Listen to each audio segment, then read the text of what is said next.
우리 성도님들 예배 중에 이렇게 중간에 이렇게 인사합니다 해가지고 막 또 흩어져가지고 인사하는 교회가 거의 없을 거예요.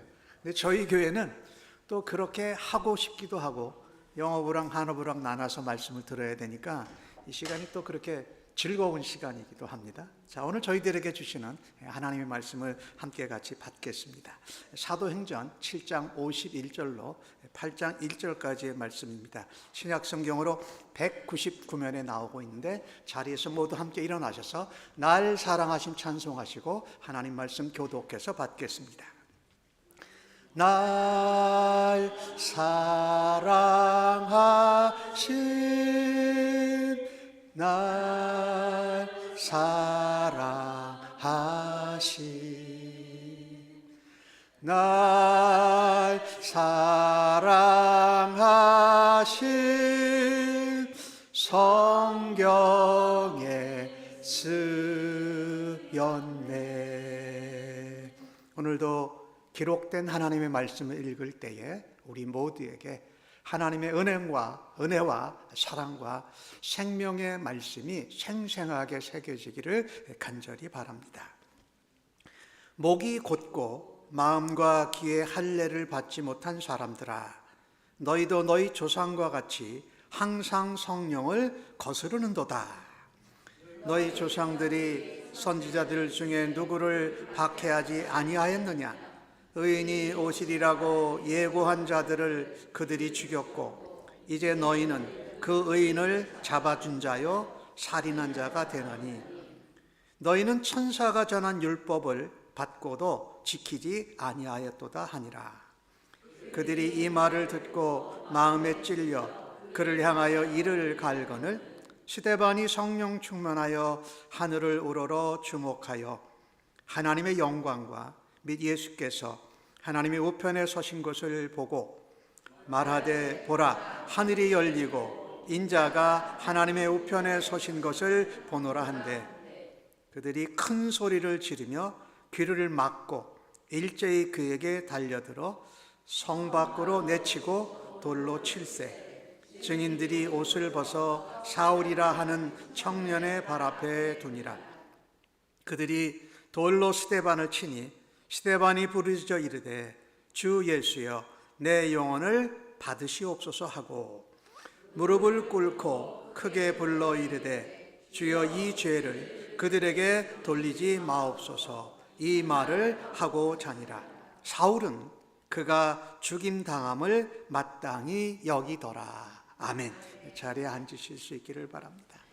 오늘 받으신 본문의 말씀으로 죽음을 넘어선 순교라는 제목으로 여러분과 함께 은혜를 나누기를 원합니다. 저는 사도행전을 보면서 몸이 많이 힘들고 아팠다가 살아나기 시작했어요. 그리고 사도행전을 이렇게 말씀을 전하고 있는데 제가 막 더 힘이 나고 뜨거워지고 있습니다. 오늘 스데반 집사님은 우리 기독교에 그전에 이제 기독교하고 유대교하고 이렇게 합해져 있었지만 기독교의 첫 번째 순교자입니다. 근데 이 순교자가 사실은 사도도 아니었습니다. 교회의 집사님, 평신도 성도가 가장 먼저 기독교의 순교자가 되었고 사실은 죽음을 이겨내고 승리하면서 부활의 영광을 전하고 천국을 바라다 보았던 사람입니다. 여러분, 이 순교하고 선교하고는 참 관계가 깊어요.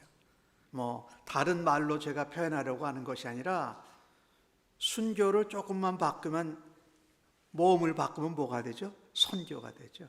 선교를 하다가 이렇게 복음 때문에 하나님 나라 때문에 죽는 영광을 맞을 수도 있다 라는 이야기를 오늘 드리려고 합니다. 우리 대한민국의 첫 번째 순교자는 한국 사람이 아닙니다. 영국에서 온 토마스 선교사님입니다. 이따 뒤에 좀 말씀을 드릴 건데 한국에 성경 복음을 전하기 위해서 왔다가 대동강에서 죽음을 맞는 순교자가 됩니다. 한국의 목사님들 중에 첫 번째 순교자가 누군가, 많은 분들이 이기풍 목사님 이런 분들을 이야기하는데, 사실 그 영화 순교라는 영화에 보면은 김영학 목사님이라는 분을 첫 번째 순교자로 표현을 합니다. 이분은 양반 가문에서 태어나서 젊은 시절 방탕하게 살았어요. 그런데 하여튼 예수를 믿고 1913년에 감리교회 목사님이 됩니다. 3.1운동을 맞아서 그 만세운동에 참여했다가 4년간 서대문 형무소에서 옥고를 치르게 됩니다. 그러다가 1921년에 공산당 혁명이 일어나자 시베리아 지역으로 선교사로 자원을 해서 살게 됩니다. 선교사의 삶을 살다가 소련에 의해서 반동분자로 낙인 찍혀서 구금되고 그 땅에서 순교를 당하게 됩니다. 또 우리가 2007년이지요. 7월 19일 날 벌써 17년이니까 16년이 지났네요. 아프가니스탄에 단기 봉사를 떠났던 우리 교회와 이름이 같은 샘물교회 단기 선교팀이 23명 중에 이렇게 피납이 돼가지고 그 중에 인솔자였던 배형주 목사님이 또 평신도에 있던 심성민 형제가 거기서 순교를 당하게 됩니다. 이 모든 공통적인 것은 복음을 전하다가 하나님 나라를 증거하다가 우리로 말하면 선교하다가 전도하다가 죽음을 맞게 되고 순교하게 된 경우입니다. 오늘 스데반 집사님이 그런 일을 당하게 되는데 오늘 사도행전 7장과 8장에 나오는 모습을 볼 때 이런 상황 가운데에서 스데반 집사님은 무엇에 집중했는가라는 것입니다. 오늘 51절과 52절의 말씀을 보니까 스데반 집사님이 여태까지 한 번도 하지 않던 말을 합니다. 목이 곧고 마음과 귀에 할례를 받지 못한 사람들아, 너희도 너희 조상과 같이 항상 성령을 거스리도다라고 말합니다. 너희 조상들이 선지자 중에 누구를 박해하지 아니하였느냐? 의인이 오시리라고 예고한 자들을 그들이 죽였다라고 말합니다. 지금 스데반 집사님이요, 이 전까지는 무슨 얘기를 했냐면요, 모세와 율법에 관한 이야기를 했고 성전에 대한 이야기를 오랫동안 합니다. 사도행전 7장이 다 스데반 집사님의 설교문이에요, 사실은. 그런데 그 긴 설교를 하는 가운데 스데반 집사님이 한 번도 상대방을 자극하거나 신경을 건드리는 표현을 쓰지를 않았습니다. 그런데 스데반 집사의 마지막 결론 부분 말미에서는 청중을 향해서 거침없이 도전을 합니다. 오늘 뭐라고 말씀합니까? 목이 곧은 자들아. 목이 뻣뻣하다라는 거죠. 누구 앞에 가서도 고개를 숙이지 못하는 교만한 자라는 표현이에요. 그리고 마음과 귀에 할례를 받지 못한 사람들아. 마음이 성경 말씀을 들어도 복음을 들어도 사랑 얘기를 들어도 은혜를 전해도 마음이 아주 단단해가지고 하나도 들어가지 않는다는 거예요. 그리고 귀가 닫혀 있어요.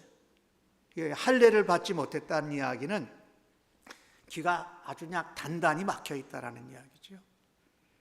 근데 성령님의 임재하심과 성령님의 충만을 받으면 마음이 녹아요. 부드러워져요.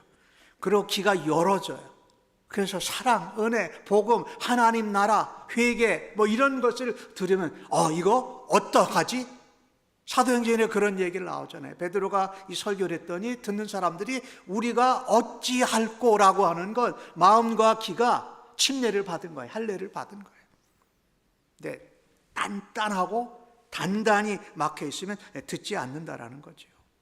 이 이야기는 어디부터 시작됐냐면요, 출애굽기에 모세가 하나님 앞에 계명을 받으러 갔을 때에 그 아래 산 아래서는 이스라엘 백성들이 뭐라고 그럽니까? 우리를 애굽에서 인도해낸 하나님은 없다. 그리고 모세는 지금 돌아오지 않고 있다. 지금부터 우리를 인도할 신을 만들라라고 하면서 금송아지를 아론을 위협해가지고 만든 그 사건의 시작입니다. 그래서 구약 성경에 이 출애굽기에 나오는 그 사건을 통해서 하나님과 상관없이 하나님이 뭐라 그러든지 하나님이 여태까지 우리를 인도해 주셨는데 그거는 다 잊어버리고 자신들의 마음과 자신들의 원하는 것을 하는 사람들을 교만한 자, 목이 뻣뻣한 자, 고든 자, 마음이 단단하고 귀가 단단히 틀어막혀서 할례, 성령의 침례를 받지 못한 자라고 표현합니다. 이것을 스데반 집사님을 고소한 사람들이 그리고 공회에 있는 사람들이 들었을 때에 아주 미칠 것 같았을 거예요. 그런데 오늘 스데반 집사님이 또 뭐라고 얘기를 하냐면 너희 조상과 같이 너희가 항상 성령님을 대적한다. 성령님을 거스리고 성령님과 함께 가지 않고 성령님의 세밀한 음성에 관심조차 없다라고 말합니다. 이게 성령을 대적하고 하나님을 무시하는 거죠. 그 선지자들이 전한 것이 뭡니까? 예수 그리스도께서 메시아로 오실 것이다. 그렇죠? 다윗도 예언을 했고 모세도 나와 같은 선지자가 올 거다라고 얘기한 그 예수 그리스도 메시아의 오심을 전하는 선지자들의 예언을 모두 다 좋아하지 않았습니다. 그들이 좋아한 것은 그들의 형편과 그들의 상황에 맞는 로마의 정부나 군대나 주변의 나라들보다에서 받는 압박과 박해 가운데 그것을 해결해 줄 군사적으로 강력한 어떤 왕, 재정적으로 또 문화적으로 어떤 외교적으로 잘 감당하는 그러한 왕 메시아를 기다렸지 십자가에 죽으시고 고난받고 부활하실 메시아 그리스도를 그들은 원하지 않았던 것이지요. 그러니 선지자들이 메시아 예수 그리스도를 예언하면 잡아 죽였습니다. 다는 아니었지만 선지자들이 그런 전하는 말씀을 전해도 그들은 받아들이지 않아서 선지자들을 대적했고 그 전한 말씀을 지키지 않았다라는 겁니다. 그런데 여기서 더 놀라운 이야기를 오늘 스데반 집사님이 말합니다. 52절과 53절에 이제 너희는 그 의인, 이제 정관사가 붙었어요. 성경이 얘기하고 선지자 예언자들이 말한 그 의인을 너희가 잡아줬다. 그리고 그분을 죽였다. 살인한 자가 되니 너희는 천사가 전한 율법을 받고도 지키지 아니하였도다라고 말합니다. 즉 말하자면 본디오 빌라도와 함께 헤로드 왕과 유대인들과 이방인들을 모두 동원해서 예수를 죽이는 일에 동참했다는 얘기를 들었을 때에 이 스데반 집사님 앞에 있었던 회당에 있는 많은 사람들은 완전히 분노가 충전했습니다. 오늘 이 스데반 집사님의 설교의 마지막을 보면서요, 우리는 이것을 결단하고 이것을 감당해야 합니다. 증거자는 하나님 말씀을 정확히 증거해야 됩니다.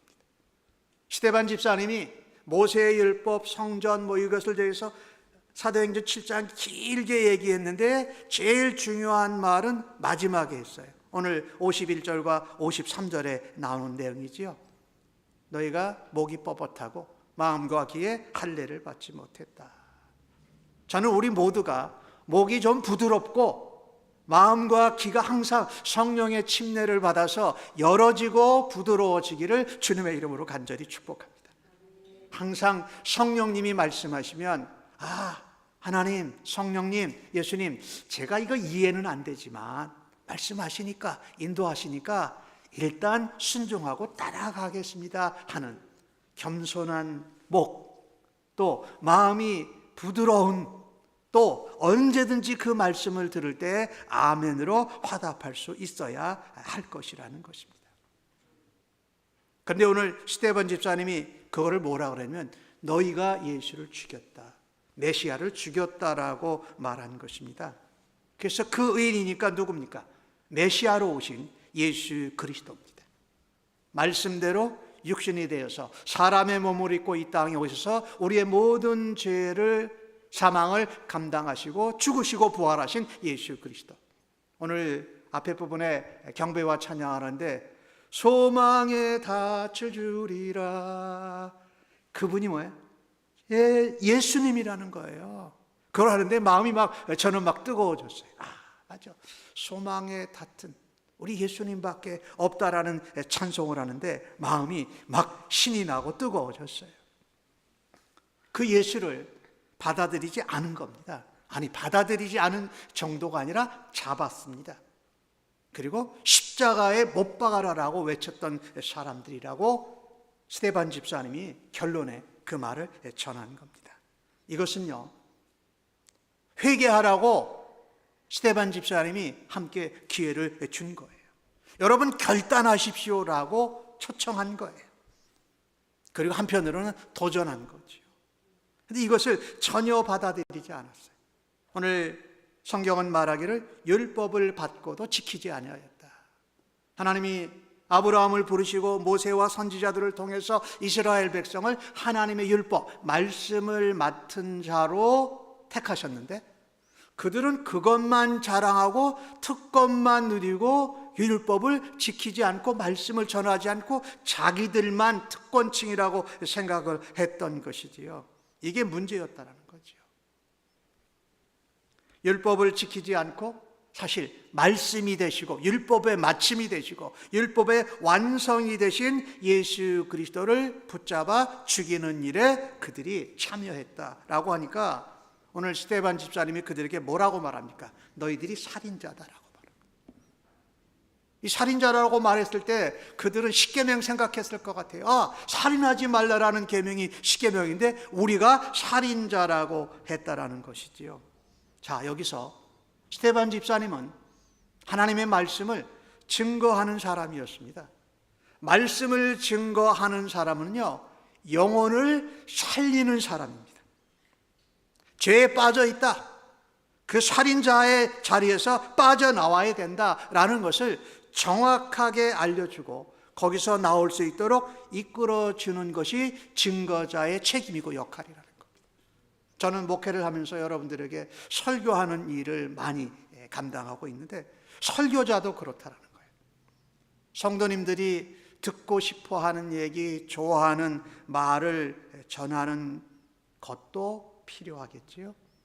그러나 전해야만 하는 그 말씀을 정확하게 반드시 전해야 되는 것이 말씀을 증거하는 자들의 중요한 역할이라는 겁니다. 사람들은요, 내 마음에 들고 내 귀에 잘 들어오는 소리를 듣고 싶어 합니다. 내 증거자는요, 그것이 목사님이든지 예수를 믿는 성도들이든지 우리가 예수 그리스도의 증인이고 증거자니까 좋은 말만 하는 것이 아니라 하나님의 말씀을 정확하게 증거해야 될 줄로 믿습니다. 굉장히 중요해요. 우리가 오늘 복음 전도를 나가는데 우리가 복음 전도를 할 때에 하나님이 당신을 사랑하십니다. 예수님이 당신을 위해서 죽으시고 부활하셨으니까 예수님을 믿으면 구원을 받습니다. 그리고 그 예수님을 다시 오실 때 만날 것입니다 라고 십자가의 고난, 죽으신, 부활, 재림 다 얘기해요. 여러분, 제가 지금 복음 증거하면서 뭐가 빠졌어요? 죄가 빠졌어요. 죄가. 하나님을 떠났다. 그리고 우리가 마찬가지로 유대인들처럼 예수 그리스도를 십자가에 못 박고 돌아가게 하신 그런 죄인이라는 겁니다. 그러니까 무엇이 항상 들어있다. 죄에 대한 말씀이 정확하게 전해져야 돼요. 근데 우리가 복음 증거를 하고 이렇게 전도를 하다 보면 죄 얘기는 잠깐 언급만 하고 넘어가는 경우도 많고 죄에 대해서 그냥 전혀 회개하고 왜? 뭐가 죄니까? 하나님을 떠난 게 죄예요. 우리가 창조주로부터 만들어진 피조물인데 그 창조주와 관계없이 사는 게 죄라는 거죠. 그걸 많은 사람들이 몰라요. 그래서 죄를 얘기하면 미워하고 도둑질하고 뭐 이런 것들이 죄라고 생각하는데 그거는 조그만 죄들이고 가장 큰 죄는 하나님께 창조함을 받은 우리가 창조주 하나님을 떠나고 관계없이 우리 마음대로 살고자 하는 게 그게 가장 큰 죄예요. 그 죄로 인해서 작은 죄들이 다 발생하는 것이지요. 그래서 이 죄 문제에 대해서 반드시 정확하게 말씀하시고 그것에 대해서 회개하고 돌아올 수 있도록 결단하고 도전하면서 오늘 스데반 집사님처럼 말씀을 정확하게 전할 수 있는 은혜가 있기를 주님의 이름으로 간절히 축복합니다. 이게 선교예요. 그 말씀을 전하다가 스데반 집사님은 자기가 원치 않았지만 순교를 당하셨어요. 근데 그 반응이 어떻습니까? 이 스데반 집사님의 결단과 회개를 촉구하고 도전하는 이 말에 대해서 그들이 말을 듣고 마음에 찔렸다. 그리고 그 말을 한 스데반 집사님을 향하여서 이를 부득부득 갈았어요. 오늘 주신 말씀 54절에 그렇게 말하죠. 근데 여기 마음이 찔렸다라는 이 표현은 좋은 의미이기도 하는데 원어적인 의미는요, 스데반 집사님의 그 설교를 듣고서 이들이 마음이 갈기갈기 찢어져 가지고 분노와 화가 치솟았다라는 얘기예요. 그래서 이를 간 거예요. 근데 여러분, 우리가 어떤 설교나 연설이나 어떤 말을 듣고서 마음에 찔리면 어떻게 돼요? 아까 말씀대로 우리가 그러면 어떻게 해야 됩니까? 라고 물어보는 게 반응해야 하지 않을까요? 근데 오히려 이들은 분노가 더 충천해 가지고 이 스데반 집사님에게서 이를 부득부득 갈았다. 제대로 올바르게 반응하지 못하는 것이지요. 회개할 수 있는 기회를 거부한 것입니다. 스데반 집사님이 도전하고 초청한 것에서 반대로 나가는 것이 참으로 안타깝습니다. 이 모습을 보면서 여러분과 저에게 도전을 주시는 이 말씀은 이런 것입니다. 증거자는 가장 중요한 역할이 전하는 것입니다. 내가 전했을 때에 그 사람들이 어떻게 반응하느냐는 것에 대한 영역은 나의 영역이 아니라는 거예요. 누구의 영역입니까? 하나님의 영역이세요. 하나님의 영역이. 성령님이 그 사람의 마음을 만져주시고 그 사람의 귀를 열어주시고 성령님이 위로하시면 그가 복음을 듣고 반응이 분노하는 것이 아니라 내가 어찌할 거라는 반응이 나올 것입니다. 물론 우리가 복음을 전하고 선교를 하고 증거할 때에 하나님 말씀을 들을 사람들을 위해서 그들의 반응을 위해서 기도해야 합니다. 하지만 염려하거나 겁을 먹고 죄, 회개, 결단, 초대하는 이 정확한 하나님의 말씀을 전하는데 겁내지 말아야 할 줄로 믿습니다. 누구를 보면서? 오늘 스데반 집사님을 보면서 말입니다. 오늘 공원전도를 우리가 나갈 거예요. 사람들 만나면 저 사람한테 뭔 얘기를 해야 되냐? 아니 뭐 얘기할 게 참 많아요. 걔가 예쁘네요. 아이가 예쁘네요. 뭐 오늘 참 멋있네요. 뭐 왜 여기 나왔나? 이렇게 시작해서 예수 그리스도가 말씀대로 육신이 이 땅에 오셔서 우리의 죄와 사망을 이겨내시고 십자가에서 부활하신 예수 그리스도를 담대히 증거하시고 오늘 그 사람들의 마음의 영역은 기도하고 하나님 손에 맡길 수 있는 우리 모두가 되어지기를 주님의 이름으로 간절히 축복합니다. 오늘 스데반 집사님이 이 설교의 마지막 부를 하면서 스데반 집사님에게 대단한 위기가 왔습니다. 그 많은 사람들이 스데반 집사님 혼자 있는데 이를 부득부득 갈면서 스데반 집사님을 주목합니다. 오늘 55절과 56절의 말씀을 보니까 스데반 집사님은 성령이 충만하여 하늘을 우러러 주목하였다. 그랬더니 하나님의 영광과 및 예수께서 하나님 우편에 서 계신 것을 보았다. 그리고 본 것을 스데반 집사님은 그 자리에서 이야기합니다. 하늘이 열렸다. 하늘문이 열렸다.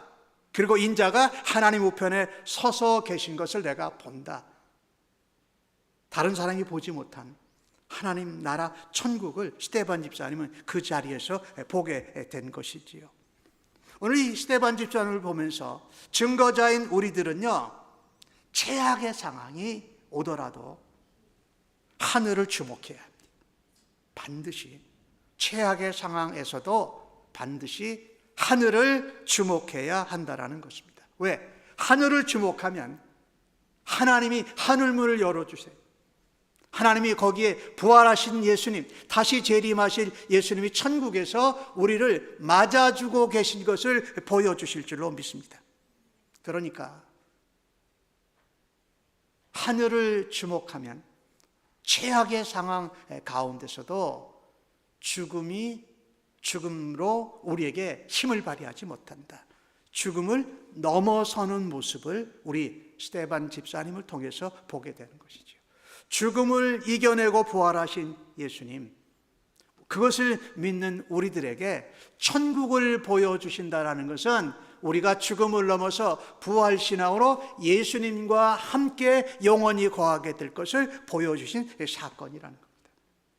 그것은 죽음을 넘어선 승리였고 예수 그리스도의 부활에 내가 동참하는 것이라는 것이죠. 그래서 하늘을 바라다 봐요. 우리가 요즘 남성 성경 공부는 베드로를 보고 있는데, 이 베드로가 예수님이 물 위를 걸어오실 때에 베드로가 뭐라고 하냐면 나도 좀 예수님 걷고 싶습니다. 그래서 예수님이 나오라 그러니까 베드로가 배 밖으로 나가서 물을 걸어요. 그때 걸었어요. 그런데 풍랑이 치고 바람이 불 때 예수님을 바라다 보던 눈길과 초점과 주목을 풍랑과 바람에 돌리자 베드로가 쏙 빠져버렸어요. 그러니까 우리가요, 가장 위기가 있고 최악의 순간에도 땅을 바라다보고 사람들이나 상황을 바라다볼 것이냐, 최악의 상황에서 하늘을 주목하고 바라다볼 것이냐. 오늘 스데반 집사님은 성령의 충만함 가운데 교회의 안수 집사로 세워졌고, 이 위기 가운데서 이를 갈고 분노하는 사람들을 바라다본 것이 아니라 누구를 바라봤습니까? 하나님을 바라다보고 예수님을 바라다볼 때 천국이 열어지고 부활의 영광, 천국에 동참할 수 있는 감격을 누리게 되었다는 거죠. 할렐루야죠. 사명을 완수하는 이 스데반 집사, 우리에게 맡겨주신 복음을 증거하는 일을 완수하는 자들에게는 하나님이 하늘을 열어주시고 예수님께서 우리를 서서 맞아주시는 귀한 일을 감동적으로 우리에게 보여주실 줄로 믿습니다. 그렇습니다. 죽음은 죽음으로 끝나는 것이 아닙니다. 예수님이 그것을 보여주셨지요. 성도들도 죽음을 넘어서서 주님께로 가는 것은 부활의 삶을 새롭게 시작하는 것입니다.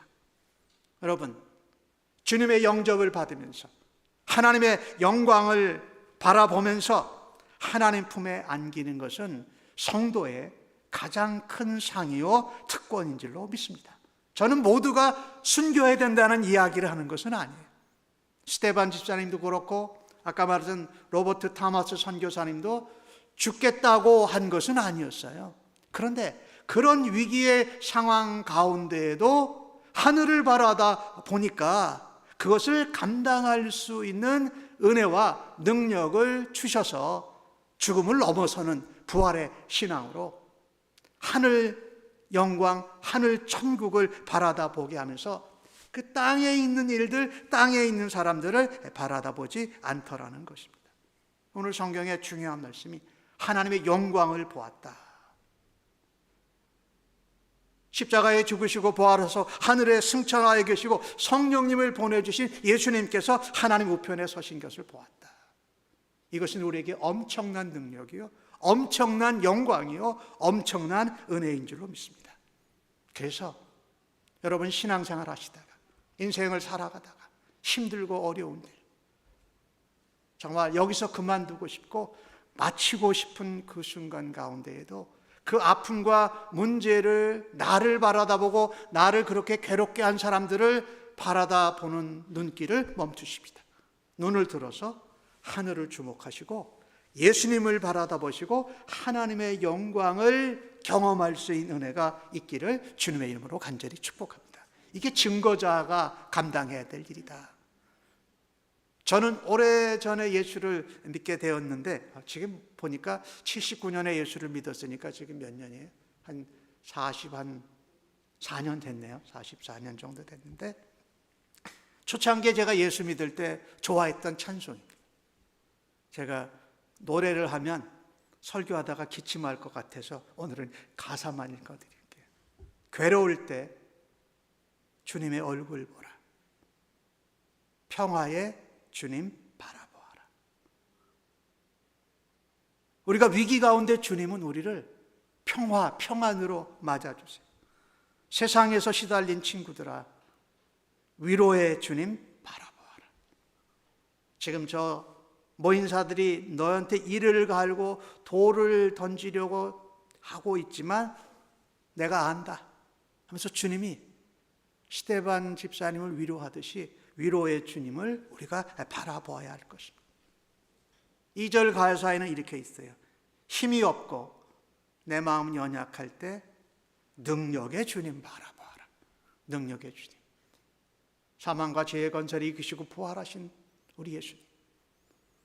다시 재림하실 그 예수님. 그 예수님을 보내신 하나님의 영광을 바라다보고 이 땅에서 우리와 함께 거하시고 우리로 충만하기를 원하시는 성령님을 바라다 보아야 할 것입니다. 주의 이름 부르는 모든 자는 힘주시고 늘 지켜주시리.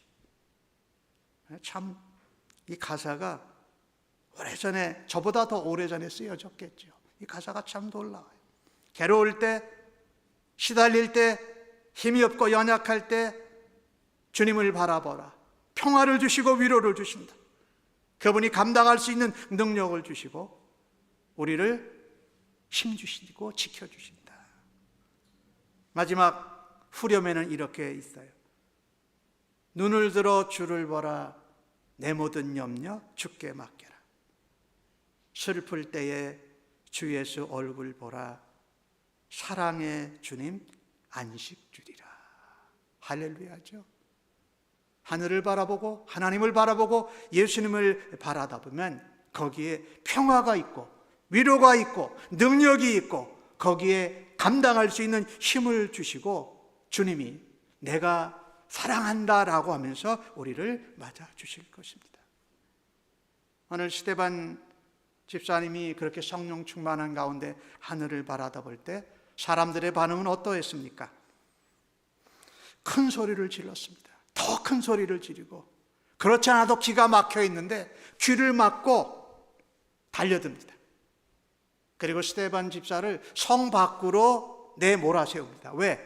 성문 안에서는 죽이면 안 됐거든요. 이런 신성 모독죄 그리고 성전 모독죄로 지금 스데반 집사님이 죽임을 당하는 건데, 성 안에서 죽이지 않고 성 밖으로 내쳐가지고 거기서 돌을 던지는 겁니다. 그래서 돌을 던져서 그 돌이 쌓이면 그냥 돌이 쌓여진 것이 무덤이 되는 거였어요. 이런 반응이었다라는 거죠. 참 이렇게 하는 것이 우리가 쉽지가 않지요. 그러나 어떻게 함으로 가능할까요?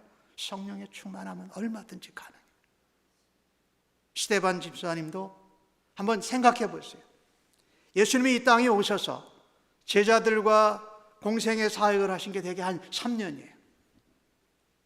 그 다음에 예수님이 십자가에 죽으시고 부활하고 승천하신 뒤에 그 다음에 성령 강림하고서 교회가 시작되고 교회가 탄생되고 이제 교회의 안수 집사님들을 세워서 사역을 했는데, 스데반 집사님이 신앙생활을 했으면 몇 년이나 했을까요? 길어봐야 4년도 안 돼요. 근데 그 집사님이 4년, 여러분 생각해 보세요. 4년 정도밖에 신앙생활하고 교회 안 다닌 사람이 하나님 나라를 증거하고 선교하다가 순교하는 일을 감당할 수 있을까? 우리는 이렇게 생각하지요. 그런데 스데반 집사님 보세요. 간단한 계산으로 4년 정도도 안 된 집사님이 복음을 증거하다가 위기의 순간에 하늘을 바라다보고 하나님 영광과 예수 그리스도 보면서 그 자기를 향해 이를 갈고 자기를 밀어치고 돌로 죽이는 사람들에게 또 다른 감동과 도전을 준 것을 우리는 오늘 본문에서 보게 됩니다.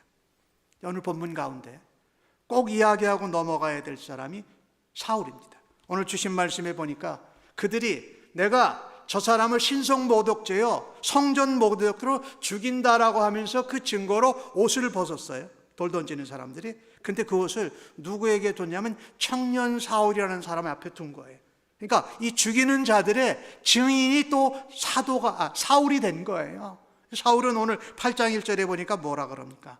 스데반이 죽는 건 마땅하다, 잘 죽었다 그랬어요. 그리고 사울은 또 예수 믿는 사람들을 붙잡아서 죽이려고 여기저기 열심히 다는 일을 그 뒤에 감당합니다. 네, 여러분, 사울이 부활하신 예수님을 만나죠, 다메섹 도상에서. 그리고 눈이 빛 때문에 보지 못하게 되는 그 가운데, 하여튼 사울이 예수님을 믿고 바울이 되었을 때 그가 어떤 일을 주로 합니까? 교회를 세우고 복음을 증거하고 선교하는 일을 집중하죠. 근데 그 사울이 그렇게 할 수 있는 일의 가장 중요한 원인은 예수 그리스도였죠. 그러나 가장 중요한 영향을 끼친 사람은 저는 스데반 집사라고 믿습니다. 왜냐하면 그가 죽을 때에 사람들 앞에서 천사의 얼굴을 하고 죽었고, 이따 뒤에 말씀드리겠습니다만 가장 예수님이 돌아가시는 모습과 비슷하게 죽었다. 그 죽을 때에 예수님이 십자가상에서 기도한 것처럼 가장 비슷하게 삶을 막은 사람이 스데반 집사입니다. 근데 사울이 그때 돌로 맞아 죽게 하는 일에 자기가 증인이 되었으니까, 자기가 예수 믿고 나서, 성경엔 나오진 않지만 저는 스데반 집사의 죽음이 계속 생각났을 겁니다. 왜? 자기 앞에 돌로 쳐 죽인 증인들이 자기한테 증인을 삼은 것이 되었으니까 말이죠. 여기 오늘 본문에 청년 사울이라고 그러죠. 아직은 부족하고 어리다라는 겁니다. 이때는 예수님을 믿지도 않았죠. 그에 반해서 스데반 집사님은 성령에 충만하면서 하늘을 바라다보고 예수를 바라다본 스데반 집사. 오늘 본문에서 그 죽는 마지막 삶을 마감하는 모습이 참 억울하지만 예수님처럼 한마디 다른 말도 하지 않고 그들의 돌 던짐에 맞아서 삶을 마감하는 이 순교자 스데반 집사님이 기도한 모습이 오늘 본문에 나오고 있죠. 59절과 60절에 보니까 스데반이 부르짖어 이르되 주 예수여 내 영혼을 받으시옵소서. 평안하다라는 겁니다. 예수님이 맞아주시고 예수님의 평안과 위로 때문에. 그리고 또 다른 기도 하나를 하죠. 주여 이 죄를 그들에게 돌리지 마옵소서. 뭡니까? 그들을 용서하는 겁니다. 하나님, 예수님은 십자가에 못 박혀 돌아가셨지만 저는 제가 복음 증거하다가 선교하다가 죽는 방법을 제가 이렇게 택한 것이지 저 사람들이 나를 돌로 쳐 죽이로 저 사람들이 택한 것이 아닙니다. 그러니까 이 죄가 저들에게 있지 않고 제게 있습니다라고 말하고 있습니다. 이렇듯 그가 마지막 삶을 마감하는 가운데에도 예수님을 바라다보고 예수님처럼 기도한 것이 자연스럽게 스데반 집사에게 나온 것을 보십시오. 그러니까 죽으려고 의도했던 것이 아니에요. 마음먹었던 것이 아니에요. 성령에 충만하다 보니까 하늘을 바라보고 하나님 영광과 예수 그리스도를 바라보고 그분과 같이 살겠다, 닮아 살겠다라는 모습이 평상시부터 있던 것이 마지막 순간에 나타난 것이죠. 여러분, 이게 얼마나 놀라운 하나님의 능력이요, 우리에게는 영광이요 은혜가 되는지 모릅니다. 아까 제가 처음에 소개했던 우리 대한민국의 우리 조선이죠. 그때는 첫 번째 순교자였던 토마스 목사님에 대해서 좀 이야기를 잠깐 드릴게요. 1866년에 대동강에 영국에 무역하는 배 셔먼호가 들어오게 됩니다. 이제 무역을 하자고 대동강이 평양 있는 쪽으로 들어온 거예요. 근데 토마스 목사님은 영국의 회중교회 목사님입니다. 중국에 갔다가 이 한국에 이 여러 가지 어려움과 고난과 박해가 있다는 것을 알고 한국에 가서 복음을 전하고 성경을 전해야 되겠다고 생각을 합니다. 그런데 그 당시 조선에는 외국과 무역하는 것이 불법이었습니다. 그런데 이 셔먼호는 계속 대동강 상류 쪽으로 올라오는데, 상류 쪽으로 올라오면 올라올수록 뭐합니까?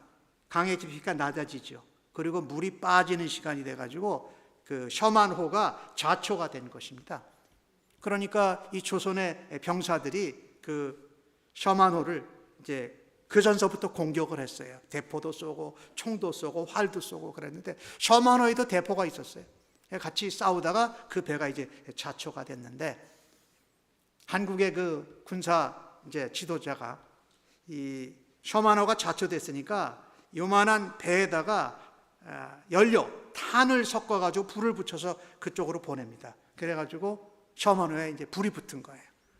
그러니까 그 배에 있던 선원들이 다 물속으로 뛰어내리기 시작합니다.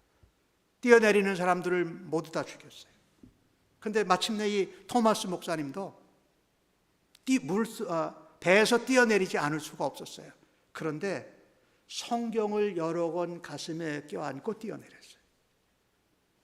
그리고 자기를 죽이러 온 사람이 누구였냐면은 이름이 박춘권이라는 사람이었어요. 그래서 죽이려 하는데 토마스 목사님이 그에게 성경 한 권을 줬어요. 성경을 받지 않고 그냥 죽였어요. 근데 그가 토마스 목사님을 죽이고 나서 조금 시간이 지난 뒤에 그 사건이 있었던 데 가서 자기가 받지 않았던 성경을 주워가지고 집에 가서 성경을 읽고 나서 예수님을 영접합니다. 그리고 교회에 중요한 일꾼이 됩니다. 그 성경 한 권의 얘기예요. 그 다음 그 사람들이 죽고 하는 그 가운데 12살짜리 소년이 하나가 있었습니다. 이름이 최치량이에요. 근데 그 어린 12살 소년이 토마스 선교사님이 주려고 가져왔던 성경 3권을 주웠습니다. 그래가지고 그 중에 하나 성경을 높은 지위에 있는 박영식이라는 사람한테 줍니다. 근데 이 박영식이라는 사람은 성경을 받아가지고 뭘 한 줄 아세요? 한 장 한 장 찢어가지고 벽지로 썼어요. 게다가 벽에다가 성경을 막 이제 도배를 해놓은 거지요. 여러분 놀라지 마십시오. 그 박영식이라는 사람의 집터에 교회가 세워집니다. 넙다리 예배당이라는 교회가 세워져요. 성경을 받아서 읽지도 않고 찢어가지고 집에 벽지로 도배했는데 그 집터가 예배당이 세워진다는 거예요. 넙다리 예배당이 세워져요. 그 다음에 토마스 목사를 죽인 박춘권이라는 사람의 조카, 이름이 이영태예요. 그 박영식이라는 사람의 집에 벽에 이렇게 뭐가 도배되어 있는 거예요. 그래서 그 집에 들어가서 벽에 도배되어 있는 것을 보고서 이 사람이 감동을 받습니다. 그리고 예수님을 믿어요. 그리고 신실한 그리스도인이 됩니다. 이분이 나중에 어떤 사람이 되냐면요, 한국인 성경 번역위원이 됩니다. 얼마나 이 일을 뭘로 표현할 수가 있겠어요? 성경을 가지고 갔는데 버렸다가 다시 받아가지고 예수 믿고 변화되고, 벽지로 바른 것을 보면서 그 사람이 예수 믿고 성경을 한국말로 번역하는 사람이 되고, 그 성경을 벽으로 발랐던 그 집이 예배당이 된 이것을 어떻게 소개할 수가 있겠어요? 우리가 말씀을 증거하고 말씀대로 육신이 돼서 이 땅에 오신, 언약대로 오신 예수 그리스도를 증거하면 이게 아무런 일이 안 생길 것 같지만, 제가 실제적으로 말씀을 드리잖아요. 벽지에 본 성경을 보고 예수 믿고 그것이 예배당 터가 되고, 또 그 사람이 성경 번역위원이 되는 이런 놀라운 역사들이 일어나는 것을 우리가 보게 됩니다. 토마스 목사님은 목사로서 우리 한국에 와서 최초의 순교의 피를 흘렸습니다. 그때가 나이가 27살이었습니다. 27살.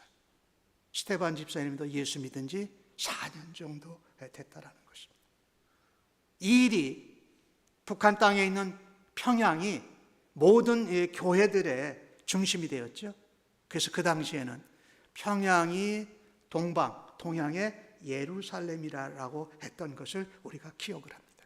오늘 주신 말씀을 제가 한번 정리를 해보면, 하나님의 말씀을 정확히 증거하는 증거자는 뭐예요?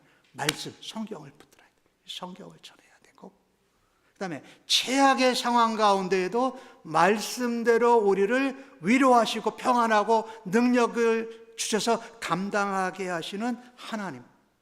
그게 뭐예요? 천국이죠. 하늘을 바라다 보는 것이. 그게 말씀이에요. 말씀을 붙들고 오늘 스테반 집사님처럼 용서할 수 있는, 예수님을 닮고 예수님을 본받는 삶을 살아드리는 증거자로 여러분 모두가 살아드리기를 주님의 이름으로 간절히 축복합니다.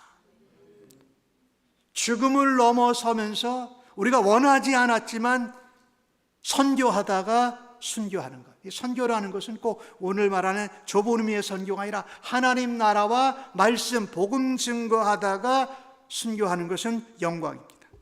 그리고 그 일은 하나님의 나라가 확산되고 하나님께로 백성들이 나오는 마중물이 되는 줄로 믿습니다. 여러분, 마중물 아시죠? 우리가 펌프질 할 때 물이 안 올라오면 처음에 물을 넣어서 물이 나오도록 마중하는 그 물, 그 일을 누가 했습니까? 스테반 집사님이 하셨어요. 이때 이 시절부터 교회가 박해를 받고 성도들이 온 유대 땅, 사마리아 땅으로 지나고 땅 끝까지 복음이 증거되는 일이 전해지고 있습니다. 그 은혜로 우리가 지금 예수를 믿고 이렇게 예배를 드리고 있다는 것이지요. 복음이 예루살렘에서부터 온 유대와 사마리아와 땅 끝까지 전파되는데 하나님은 복음의 증거자들을 사용하십니다. 그리고 성령 충만해서 하늘을 바라다보고 땅을 바라다보고 사람들을 바라다보지 않는 사람을 통해서 하나님의 말씀, 제가 강조하고 싶은 것은 회개, 하나님께로 돌아오도록 도전하고 초청하는 일을 감당하는 성도님들, 또 우리 샘물교회가 되기를 간절히 바랍니다. 교회는 예수 그리스도의 피로 세워졌습니다. 교회는 선교하고 또 순교하는 자들의 피로 인해서 자라갑니다. 우리 샘물교회가 하나님이 기뻐하시는 교회로 자라가는 일에 우리 모두가 함께 쓰임받기를 원합니다. 그것은 복음을 전하는 선교하는 일입니다. 그리고 그 일이 우리가 원치 아니하여도 죽음을 맞이하더라도 죽음을 넘어서서 승리하고 부활의 영광과 천국을 사모하는 소망으로 굳게 서시는 성도님들 되시기를 예수님의 이름으로 간절히 축복합니다. 아멘. 하나님 아버지 감사합니다. 저희를 하나님 나라를 소망하게 하시고 예수 그리스도를 믿고 복음의 증거자로 살아가게 하시니 감사합니다. 저희가 함께 지체된 샘물교회도 그 일을 함께 감당하고 동역하는 교회와 온 지체들 되도록 하나님 사용하여 주실 것을 믿고 감사합니다. 하나님, 저희들 통하여서 하나님 영광 받으시고 우리는 하나님께 귀하게 사용받는 감사와 감격과 감동이 넘쳐서 오늘 또한 복음 증거하는 공원 전도에서도 하나님께 귀하게 쓰임받게 하여 주시니 감사합니다. 예수님의 이름으로 기도하옵나이다.